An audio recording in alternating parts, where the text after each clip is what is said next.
Welcome back, everyone, to the LCS Proving Grounds. Man, Chad, my dude, I like it. He's a little small in that one, but hey, It's like Danny DeVito, man. Standing up to the big guns of Armeo there with the teddy bear. Always appreciate the animations we were able to put together for the media day, but appreciate Immortals Progressive Academy coming out swinging in game number 1, upsetting Team Liquid Honda Academy, who came out with a very spicy draft that I know you're not too happy about, Mr. Joshi. So we'll talk about that a little bit later on, but I do have a little bit of queue time here to have some fun with. So while we do have that queue time queued up, we're going to play a game I like to call 3 Little Words. Now, I have chosen 3 clips, and I have 3 words associated with each clip. I'm going to tell you what those 3 words are.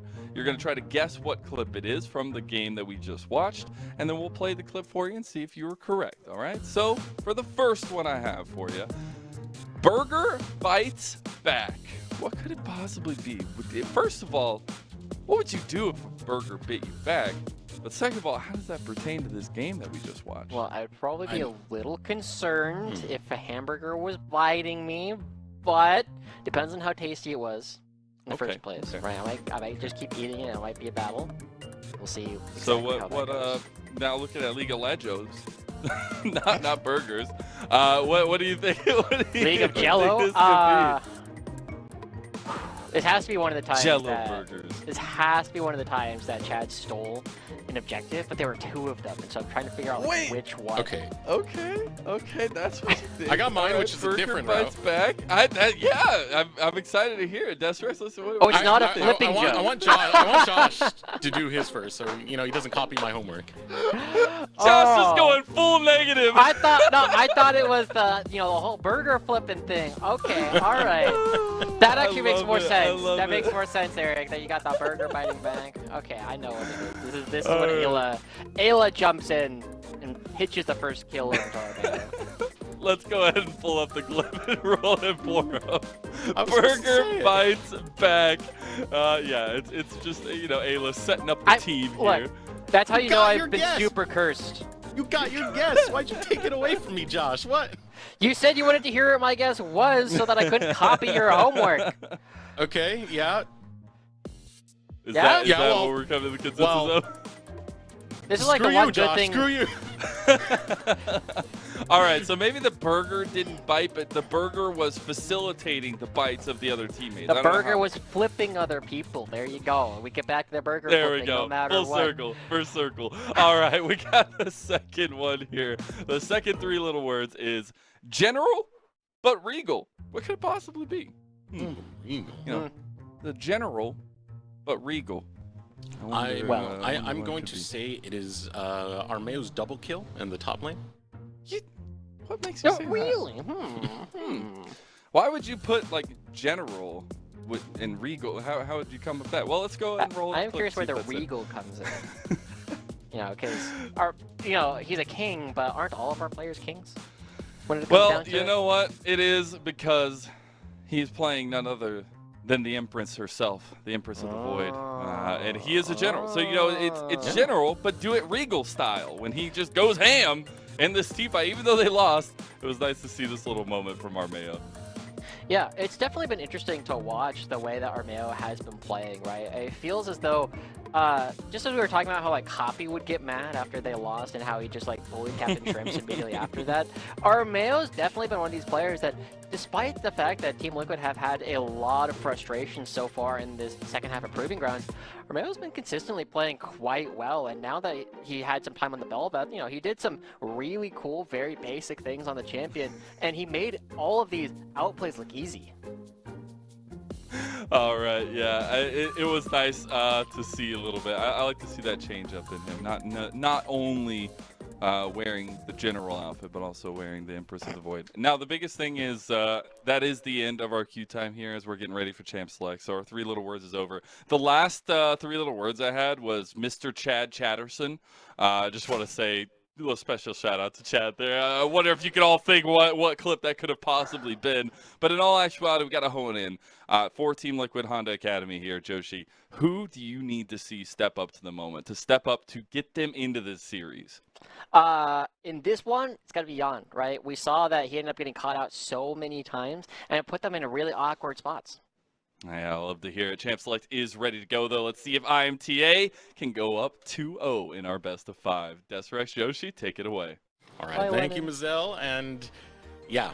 A surprise to say the least as I do take a look at this Champions League screen and realize that this is Immortals who currently have a lead in the series right now. More bans coming in as we are not going to see the Poppy ban. We're not going to see the Talia ban because Team Liquid Honda feel like taking the Talia for themselves. And Joshi, Okay. Joshi, I see your pain. Let me hear your problems, boy. Immortals is gonna play Poppy again. He's got so well on it. Come on. Right? You're blinding Harry, right? Harry's a guy who is consistently doing well in these matchups, kind of regardless of what side he's playing on, right? Even when he gets counterpicked. What? Armeo, if you don't lock Poppy, like, the fact that you're still thinking about it is making me a little upset, not gonna lie. Okay, I'm holding my breath on this one because this is taking a little bit longer than I'm expecting. Right? This Remember when Grab Belveth? it. Remember when Belveth first came out, and I was talking about, I was like, hey, Dignitas, do you want to win the game? And just, no. What are you doing? What? This champion just got nerfed so hard. It lost like 5 percentage points in solo queue. This champion lost 3 AD on the most recent patch, right? This champion is not good anymore, and it feels as though Team Liquid, just their meta read is coming from like 3 patches ago at this point. Team Liquid are picking champions that were good when they were good. But this is a situation where it feels as though you're giving Immortals Progressive everything they could possibly ask for. While Talia is Pretty's most played champion and his most successful thus far, he knows how to play against it. He's proven that he can beat almost everybody else's Talia as well. And with the Callista coming through, one of Callista's biggest counters is Poppy. Exactly. This is why it's such a head scratcher to me on top of that. What is this? I mean, even if you are taking the Callista, I would expect something like the Poppy to come alongside it just so you don't get hard countered like that. Instead, they try and give Bradley his comfort with the Olaf once again, one of his most played during the summer split. He did spectacular with it, but in the draft, in the context of the draft itself, this is definitely a head scratcher for me as well, Josh. Yeah, I don't get it. This is weird, but I'm gonna calm down a little bit because Breathe. Immortals, let's talk about it. Immortals are a hard winning draft already at this point, right? You have Ari who has opportunities to make things happen on her own. You have Phelios who is just doing more damage than Callista on the patch. And Poppy has been one of the best champions against Team Liquid thus far because Team Liquid are so good at setting up battle lines. They're typically so good at setting opportunities up for them to walk in. And Poppy's just like, no, you are now out of position because you don't have a front line or you don't have a back line. She just removes half of the opposing side of the fight, and Team Liquid haven't been able to really deal with it just quite yet. And so now Immortals, as they walk into the second half of the draft, the thing that I would like to see a little bit more of is they need to commit to whether or not they want to be hiding back or going forward, because their composition can realistically do either one at this point. And one of the champions that I would have liked to see would have been the Trundle, but Immortals have already banned it away. And so instead we have to see what it is that Vital will actually like to pick. He doesn't have a particularly large champ pool. He's only really seeing success on Yone, Gangplank, Fiora, and the Gnar, and 2 of them have already been taken away. Yeah, that was a place that we talked about that can be attacked. He's still relatively green, Vital. That's still a place you can definitely target. He is a young talent with not that much competitive experience. Shows up more towards the team fight phase. So we'll see if what gets selected over towards that solo lane. Right now, I'm looking at the mid lane. I'm looking at what's getting locked in for Pretty. Again, he's on a mobile mage. It plays very much towards his style. Now Vital is just going to go straight for the weak side. He's going to be that brick wall of a tank over in the top lane and provide that team fight that we were talking about. And it still keeps boding so well for Immortals when you look at their composition as a whole. This is a good draft. Yeah, and it also does decently well into the Olaf as well. Olaf is only technically still playable in the jungle at this point, but that actually reminds me. Eric, I wonder, there it is, it's the flex, it's not the flex I was expecting to be seeing coming through. The Olaf going to be going into the jungle most likely, but I was almost wondering if Armeo is going to be taking the Talia here. Instead, it's going to be Gwen going up towards the top lane, a much better matchup going into the Ornn, and Olaf going to be jungling going up against the Poppy. This bit of a switcheroo makes a little bit more sense to me in what they were doing, right? Olaf can go intangible, or uncrowd controllable up against the Olaf, and of course Gwen throwing down the Hallowed Mist can make it very difficult for Chad to knock him out. But it just puts the onus on a different player. It's not the front line that has to worry about getting booted out. Now it's the back line, and now it's going to be on Harry and Jan to try and dodge out from all of these abilities. So Immortals, as they come through with their last pick right here, their composition is so fluid. It can move backwards and forwards very easily. You have the Tom Kench that appears to get locked in or to create a lot of space. And so Arrow and Pretty, they have 3 frontline champions standing up for them in order to create space. Whereas Team Liquid, again, if this was, you know, a 12-6, this draft would have been incredible.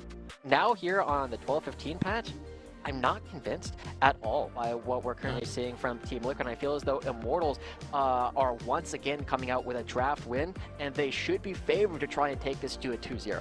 I really like this from Immortals. I like this composition, plain and simple. I don't got much to say about it. I mean, like, Jan and Alo, they've got a very aggressive bottom lane, sure. Kalista, Amumu, throw the Amumu in, go ahead and do the Curse of the Sad Mummy, but what's going to happen? Joey's just going to devour Arrow. Arrow's going to be safe. Arrow's going to get that shield. There is so much protection, so much team fight, and so much to go wrong for Team Liquid Academy. Their execution has to be top standard. Yeah, and we're putting a lot of pressure right now onto Alo, who did have a pretty good game 1, right? We saw him mechanically outplay several moments as the Alistar, but also he's not quite the same kind of solo front line because Olaf and Gwen are also going to be diving in, because the sole person who can really get engages started on the team, right? Otherwise, you're looking at picks coming out from Harry's Talia, and all of the members of Team Liquid, I'm firmly in the belief that they are at least a top 3 player in every single position that they have on the map. This is going to be their opportunity to try and really control the map and showcase that they are able to overcome some of these draft deficits that they've been building for themselves. Yeah, Team Liquid Honda Academy already down 1, and this draft is looking a little bit scuffed. I think we got to look at the high points of it, because you know, Harry is a really good laner, one of the best laners, arguably the best mid. Insanity kind of has a run for that now that we've seen Dignitas performances, but Harry is still very much up there. Harry can control that lane. There's a lot of mobility in Talia to take that Weaver's Wall to other lanes and try and enable it that way, especially that bottom lane that we were talking about with the volatility. So I do see some life that can come out of Team Liquid in that aspect, as we are ready to hit the rift now. Team Liquid Honda Academy versus Immortals Progressive Academy. Game number 2 now underway with Immortals having the lead. And here we go. As you said, Immortals coming in 1-0 in this. Now, everybody remembers that it's always started blasting Chad coming out at the beginning, right? With his 2 Nerf guns, the Trapcone on his head. He is the danger. He's kind of been blasted in this series as well, right? So far, Chad had a really strong game 1, continuing to look for opportunities to be aggressive.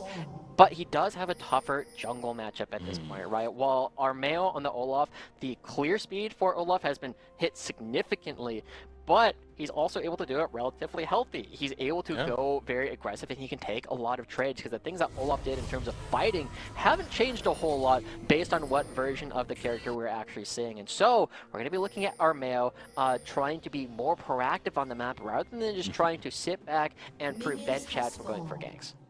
The champ kits to you, right? Armeo's just like, I'm going to run at you. I don't dash, I just run really fast. Try and lay the hammer down, Ragnarok. Oh, true. You know, you just run up really quickly, and so we will continue to see how effective he is going to be able to be. What? I want to ask you, when does a run become a dash? How fast do you have to run before it does? Are you talking about in League or like in real life? I'm not. His answer is very straightforward in League. I don't know. I feel like at a dash, it has to be like you have to have an end goal for it to be a dash. Are you saying a run like doesn't with a have run, an end goal? Not always. Sometimes you just go, and then you'll find yourself like, yeah, this seems like a good spot, and you stop. But with a dash, I was like, I'm going from here to there. Fair. We got a lot of dashes on this as well. True. In fact, looking at the dashes, you know, we already talked about the Kalista. Bandage Tosh gets stopped by Steadfast Presence, so that's another way to stop the engage coming in from Team Liquid. Looking at those dashes that are available. True. I mean, it is a much rougher position on the map, right? And we are going to be seeing that Kalista as one of the few champions. Oh. Wow, Flash already burnt. That level 2 advantage taken very, very wisely by Immortals. Results in a lead very early on for this bottom lane. Yeah, I mean, it's already, we saw Jan being forced to flash, they weren't able to get control in the lane, and Ayla also missing the bandage toss, like you called out. Team Liquid, they feel kind of shook, right? They need to calm down from what they had in the last game. They need to be able to shrug it off, and we know that, you know, unfortunately, we were talking to Ayla during the mini documentary that we just aired, and he was, we asked him, because he had a bit of a reputation in Oceania as a little bit of a tilter, and somebody that was choking in a lot of big moments. And he said, you know, honestly, at the time, it was pretty deserved. I always was very self-critical. I always thought that if I had played better, I would be able to take my teams to the world stage, to go international. And now this is a time where the stakes are a little bit lower, but he still needs to make sure that his play is going to be up to the standard of what we saw in the first half of the first game, and not the game where we saw him on Renata last week, or excuse me, Senna last week, where he got caught out 4 times consecutively. He needs to perform, and so does Harry for that aspect. Harry, someone who's been a teammate with Ayla for a pretty long time, you know, they were always so close to that big moment you were talking about over with OPL, back when they were on Order before their TLA swap. That was with Ayla and Spawn, both of them coming over here. Even though, you know, you've taken that title, as you mentioned earlier, with Proving Grounds, it's not enough. As you can see now, teams still step up. They're adapting to the challenge, and Team Liquid has to adapt to their adaptions. Yeah. Now, I do want to give a quick shout out to somebody on Twitter who did send me an Miraja. You know, Kalista on competitive has done quite well. And so, you know, I'm still not thrilled about this play. I think it didn't make a whole lot of sense into what IMT were already showing. I don't think it makes a whole lot of sense given the fact that you're also giving up Poppy at the same time. But it is one of these champions that Jan has had a lot of success on throughout the regular season. We saw a ton of Kalista Renata, a ton of Kalista Amumu coming out from Jan and Ayla in particular. They were so aggressive earlier on in the regular season, and that they were able to build a lot of their own leads. Very fast with the cleanse there. Shoving back in will be Jan and Ayla towards this bottom side. Lots of pressure supplied also by Harry and Armeo, who are freeing up. So priority now being established. You're now starting to see what this Kalista can do, especially if you're the first one to get that lock-in with the Amumu. The damage on the back end of it, so big. And so we will continue to see if they can build up an opportunity to actually try and fight up against Arrow and Joy, but this Tom Kench is going to make it very, very difficult. Right? Because his Q is not committal, you just throw it out and kill yourself a little bit. It allows Joy to push around Ayla, and, you know, to IMT's credit, one of the best parts of their bottom lane's play throughout the regular season was their ability to actually build up leads during the laning phase. Arrow was a huge player of the Draven in particular. He played a fair amount of this Aphelios as well, and he was consistently finding 2v2 kills, finding ways to build leads, and it was the mistakes that were coming on later that was really hurting Immortals' chances. But again, they have a lead immediately off the bat. They get a reset in, and they're going to be securing themselves the first dragon of the game.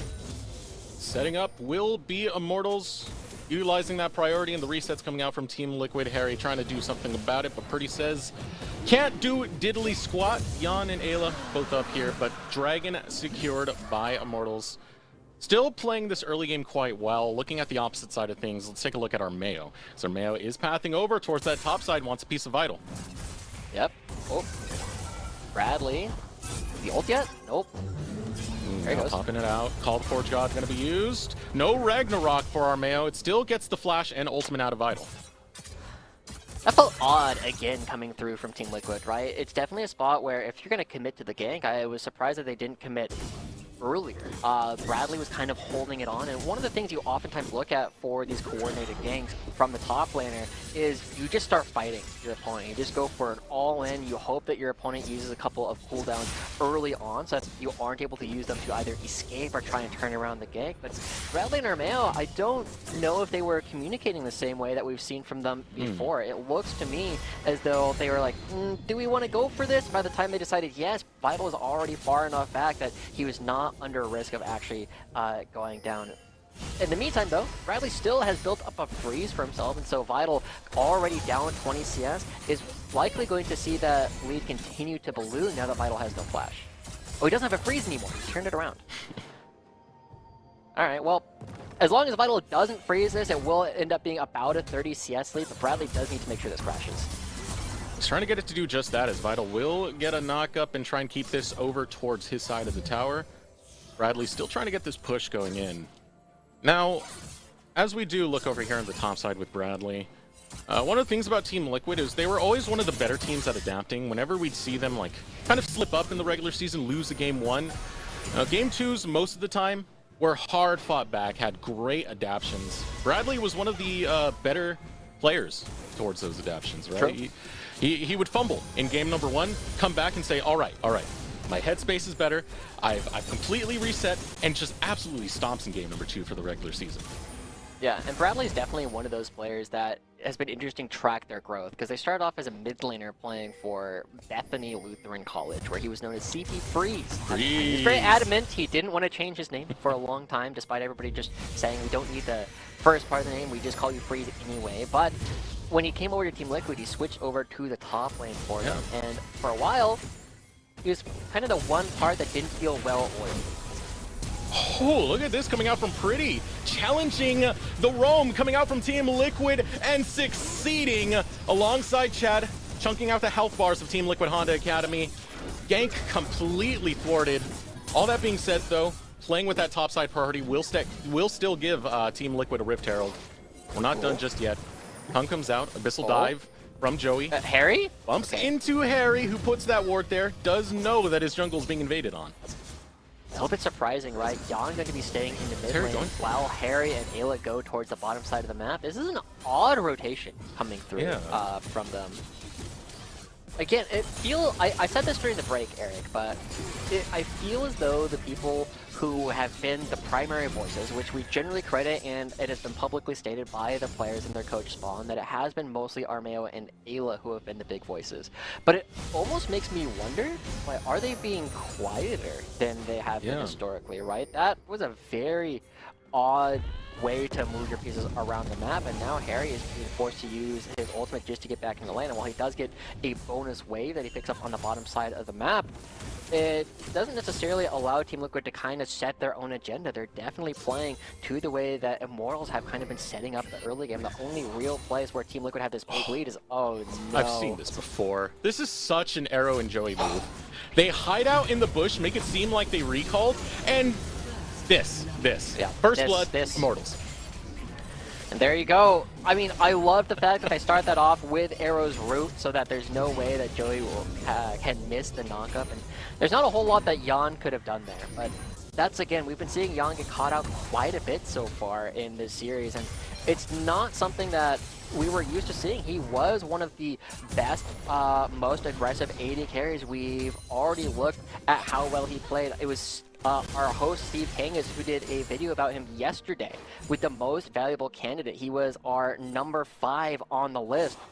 But just as we've been seeing and we've been looking at the members of Team Liquid, he's not playing to the standards that we know he has for himself.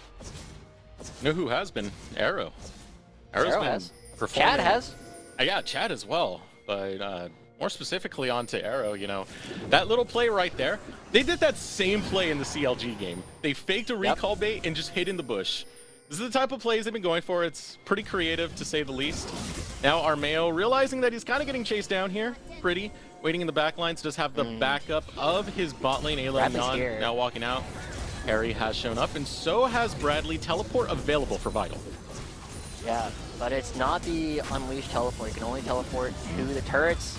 Ooh, Ayla goes in, but yet to press the R. Finally, Curse the Sad Mummy going to be used, but it's for a disengage. Bradley now trying to get a flank in. Devour popped, keeping Chad alive. Chad going underneath his tower, has the shield. Bradley looking for more. Pretty still waiting in the wings. Vital has arrived. Call the Forge God goes out. Doesn't get the knock up onto Bradley, but Vital still brings the pain to Armeo, who just barely slides on out. Dragon still grabs. Seismic Shove will push Arrow over towards the side. And it's still leashed. No one going down just yet. The reset on the Drake as it goes back to the pit. Everybody's going to have to be backing away. It looks like both the junglers are going to go back. Jungle privilege their way back up to full HP. And as they come back, it's Immortals who have more HP to play with. Oh, Pretty onto Armeo. There comes the flash from Vital. We'll put the clap onto Armeo. Dragon goes over to Immortals as they get another early game going their way. And once again, the Poppy paying off so much for Immortals. We said that, yes, Armeo can ignore it, yes, Bradley can ignore it, but now it's on Jan and Harry to dodge it, and Chad finds his target. He knocks Jan out of the fight, and this Callista that was so key to their ability to play in this early game fight is just not around. The damage is not there, and while Bradley gets to go back top lane and continue building up this CS lead here, the rest of the team is struggling to find their way back into the game. Harry, for the first time potentially in all of Proving Grounds, doesn't have a significant CS lead all on his own. He's been pushed around after giving Pretty one of his other most played champions. Immortals, man, their momentum is kind of insane. The last 2 Proving Grounds, they did top 4 it. That had Joey and Pretty on those rosters. It's not just a stat for the sake of stat's sake. And now it seems like this is the Immortals way. This is the spot that they feel most comfortable at. Put them in the lower bracket, they will run all the way to 4th place there. Yeah, and this Rip Herald is going to get stopped, so while it does give over a kill's worth of gold when it actually died for Team Liquid, it doesn't get anything further than that. Team Liquid not able to continue to push forward. But I kind of want to go back a little bit and look at how Immortals has played so far, right? We were looking at them, and it really felt like the only time they were tested before CLG was going up against AoE Ginger Turmeric, which was a team that had just upset 100 Thieves Academy, and AGT felt like they had very cleanly swept through Immortals Academy. But before that, they played Taco Gaming, who just didn't match up particularly well stylistically to the way that Immortals played. And 100 Thieves next, while they were a strong Academy team, they didn't feel like they were able to out-macro a lot of the things that Immortals were doing. They had come into their own at that point. They played against CLG. It's a tightly contested best of 3, and this was the time that we were expecting Immortals to kind of run into a brick wall. Yeah. And that's not happening. Immortals are just crashing through it. They're the Juggernaut, B. They've just been steamrolling through every single wall that gets put up in front of them, albeit, it's not the heaviest of competition. I do think CLG in their current iteration is not in the best place.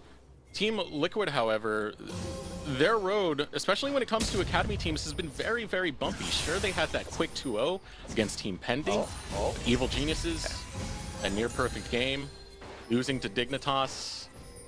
It's so far below expectations from the Team Liquid we know. Yeah. Now, I do want to say that losing to Dignitas is not... Oh, Vital. Yeah, on to Vital. Nice. Nice timing on that. Will not be caught out by the seismic shove, but still getting chased down here.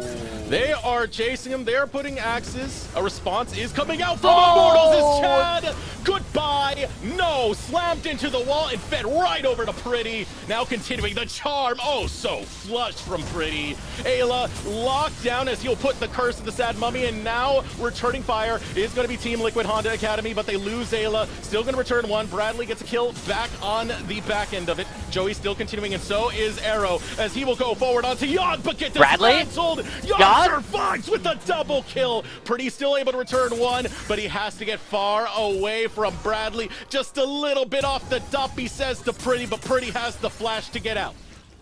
Oh my gosh, we get to see again the problems that we have been having with Team Liquid Academy thus far. Now Poppy saves Vital's life at the very beginning of that, but the Callista, I was not convinced by it. I'm still not convinced by it, but Jan piloting it so well. But this, it feels like it's happened 2 or 3 times. We had a highlight of this at the beginning of the day. Chad coming in, saving Vital's life with the ultimate, and Harry nowhere left to go. He's got no front line to stand behind, and eventually this becomes a full-on brawl. The one good thing is the 5-man ultimate that comes through from Ayla, allowing Team Liquid to split the fight, and Jan and Bradley do so much damage over the course of this fight. They're just able to stand and hit. I love the fact that Jan able to catch Joey, is able to get the reset on the Ren, and even kill Vital right in the middle of his next searing charge that would have killed him. But this is a bit of a small victory, it feels, in terms of the way that they're going to have to play the game, because it doesn't necessarily change the fact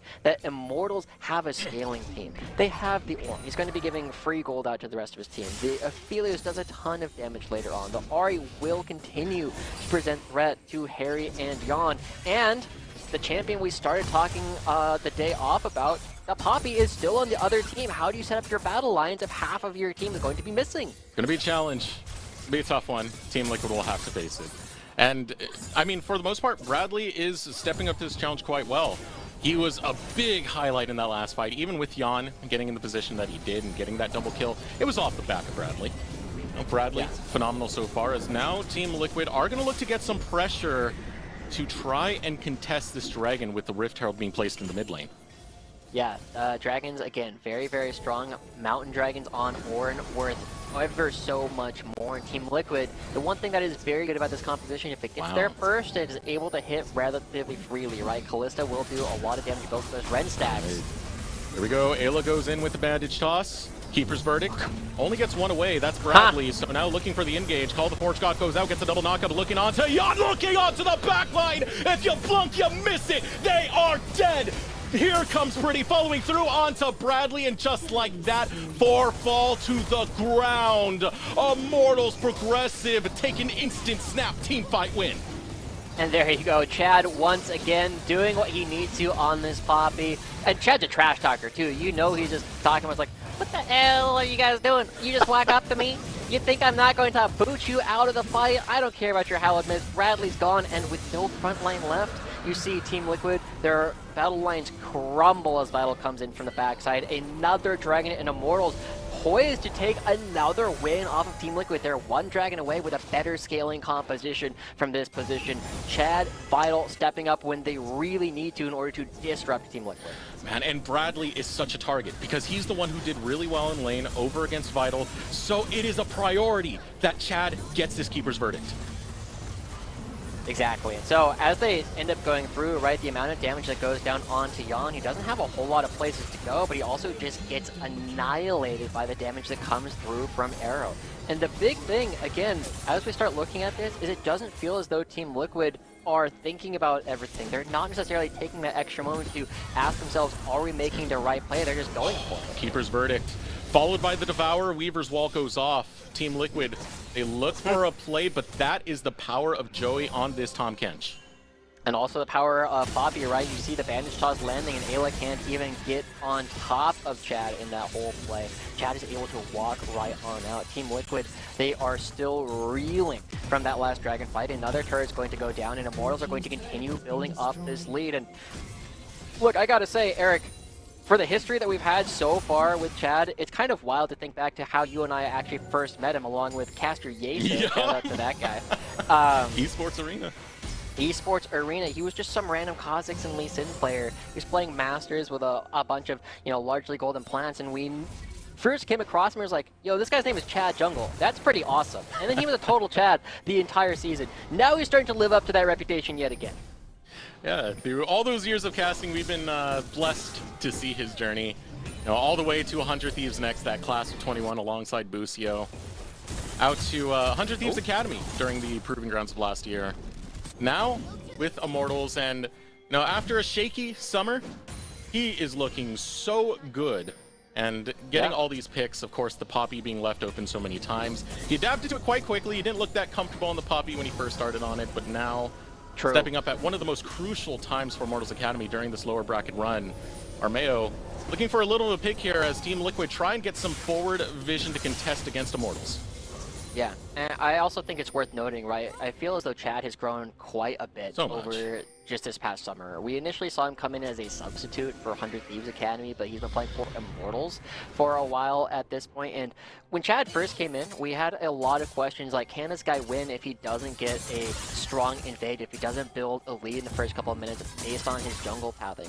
But, you know, as he said himself, he's mixing it up a little bit. He's starting to go for more full clears. He's not necessarily going for the crazy ganks every single time, and now he's getting the wraparound. Yeah, here comes the collapse coming through as Chad shows up, puts up the Keeper's verdict, and here is the call of the Forge God. Knockup goes through. Arrow looking for a kill. Bates call, going to keep one alive as Ayla now on the back line looking to get out. Jan already picking up one for one trade so far. Bradley starts to get low. Jan still trying to hold this line, but Armeo cannot. Now Vital goes forward, but Jan doesn't want to pursue. Jungler down for TL. Same thing for Immortals. 2 for 1 in their favor.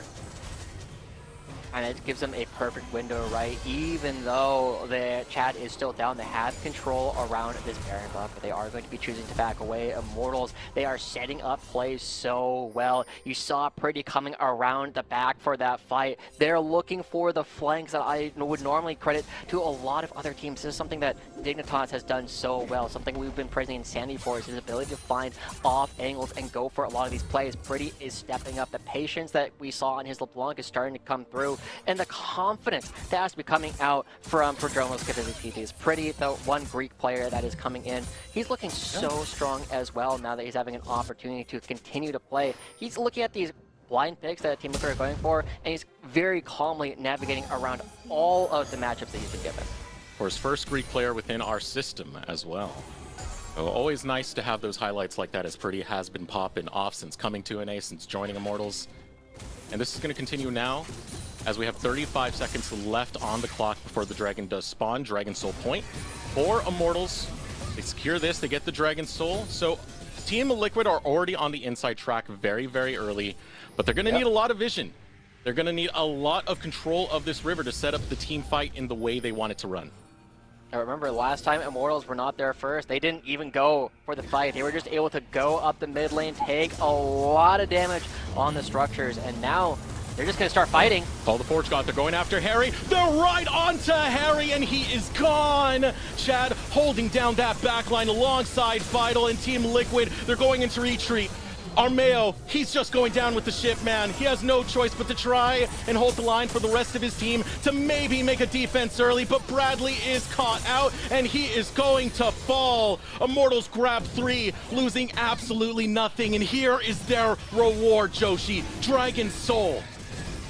Pretty and Chad are coming together so beautifully, man. You see that Chad, he's going for this, and we keep crediting his Keeper's Verdict, the ultimate's being used to knock people out, but this time, he doesn't do that. He just catches onto Harry, knocks him up, and Pretty slams him down. The way that Immortals are able to take these fights, they again recognize, hey, we can just go right up the pipe. What are they going to do? Harry doesn't do enough damage at this point. Immortals are now transitioning into this perfect playstyle where they are just so confident, they feel able to take fights in choke points. They feel able to take fights in open ground. And look at this. It's just Immortals. They look at Harry, they look at Jan and say, oh, your front line's not near you whatsoever. Let's just go kill one of the damage dealers. And from there, you know, Jan can't really get out. He gets hit by the Steadfast Presence. He gets knocked up, and while he is able to eventually run away, he's not able to hit any of the priority targets. Arrow is completely untouched. Pretty still in the front line, able to dish out damage. And it feels as though Immortals are doing everything we could have possibly asked of them. Immortals are performing out of their minds. Chad and Pretty, this mid-jungle duo, oh, so hot they are. And if that's not enough of a threat, with them performing well, we're headed towards the late game stages. Guess who's coming online quite soon?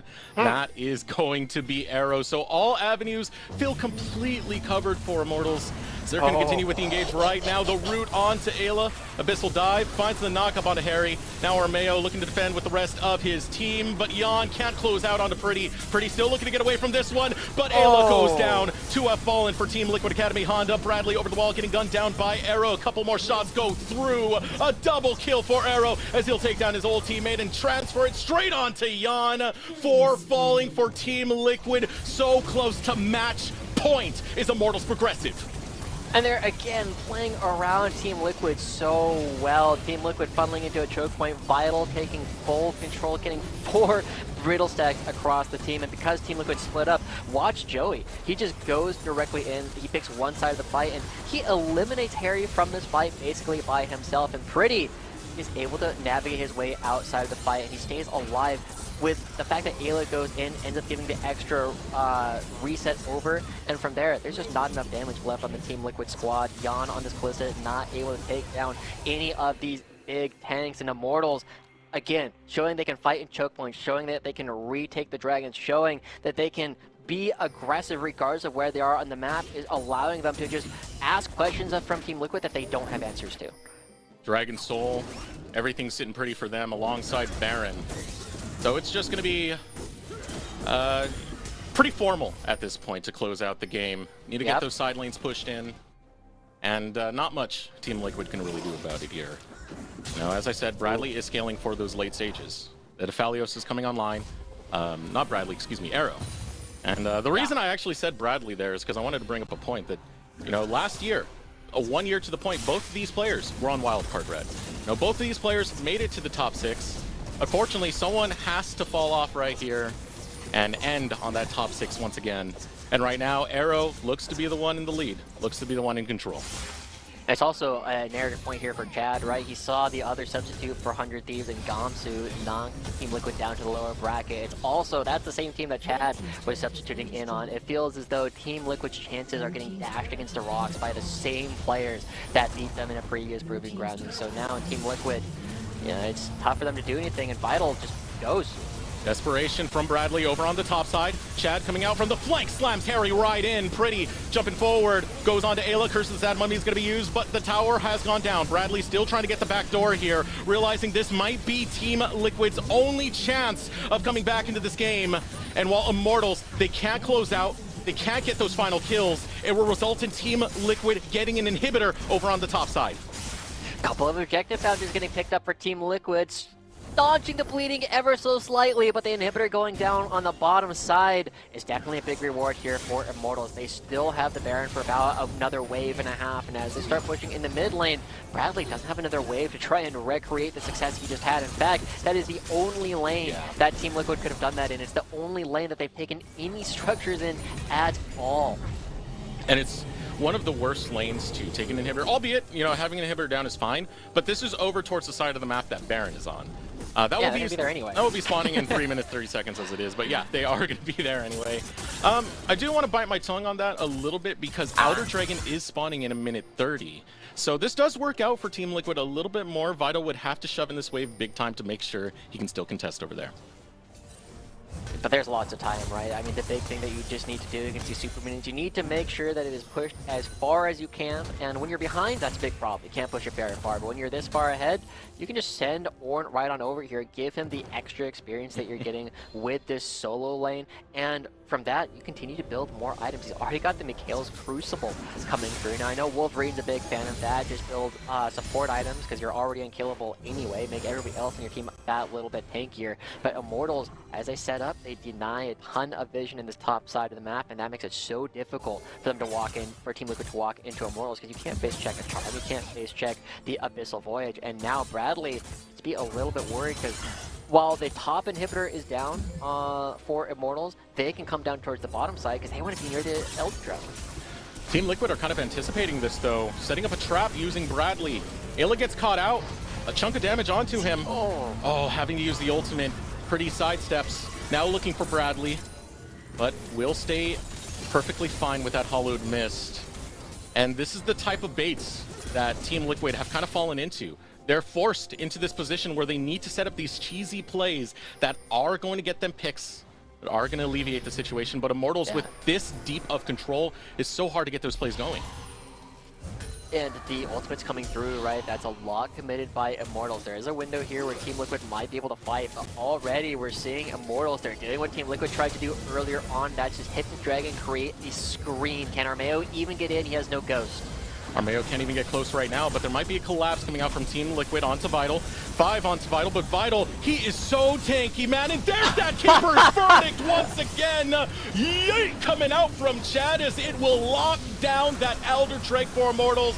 But they want more. They want the game. Jan goes gold, and Curse of the Sad Mummy going to come out to try and be used defensively, but Pretty will chase down Jan. Will chase down Ayla for the double kill. Armeo heading for the heals, but the heals, they're not in the direction of your base, my friend. He falls to the triple kill of Pretty in the base, completely under attack as super minions charge away at Nexus Towers. Harry's in the top side of the map, right? This is all he can try and do. They have to try and make something happen. The double teleport comes through, but the Elder, the recalls are there.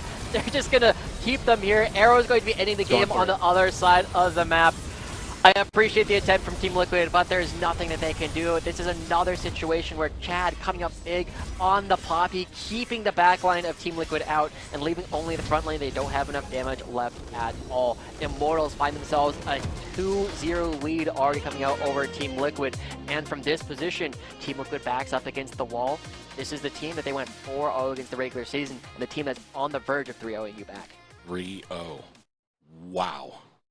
None of us would have predicted this, Josh. This is absolutely shocking to me. This is our #1 team. Again, our reigning, defending champions from spring last split. And here they are in the lower bracket. sent down by Dignitas. The momentum of Immortals, too much to handle right now, as already 2 down. We might have a completely new champion this year, Josh.